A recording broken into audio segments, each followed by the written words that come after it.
C'était un rêve, un truc de môme, devenir un grand footballeur. On regardait Olivier Tom, je voulais être Mark Landers, Maradona, Beckenbauer, des monstres sacrés du football. Autant de joueurs légendaires tapissaient les murs de ma piole.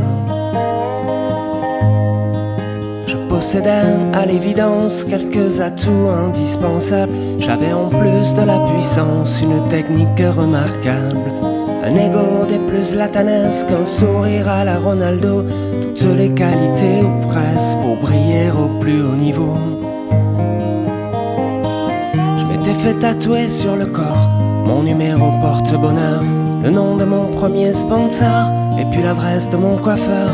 Sur le flanc droit un coffre-fort, au cas où je sois millionnaire. J'y aurais mis tous mes ballons d'or, mes revenus publicitaires. J'allais enfin concrétiser ce vieux rêve de gamin. J'avais même été contacté par un grand club européen. Un avenir fait de promesses déjà portées par les médias. On pouvait lire dans la presse mes tout premiers exploits. Mais un jour tout a basculé, on jouait une demi-finale. Trop de pression accumulée et j'ai commis l'irréparable. En cognant sur un supporter, je me suis pété une guibole. J'allais signer à Manchester. Pas de bol.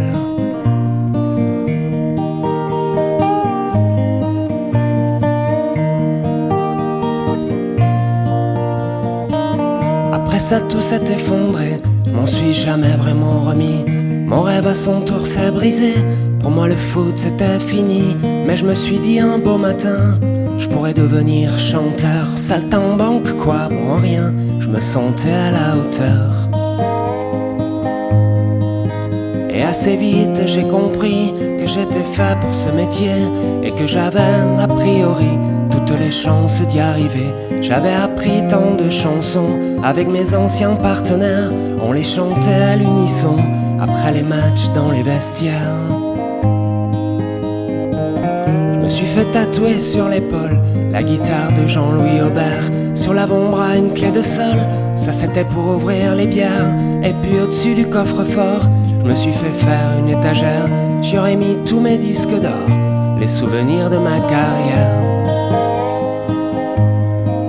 Des articles dithyrambiques accompagnaient mes premiers pas, et les plus grosses maisons de disques tournaient déjà autour de moi.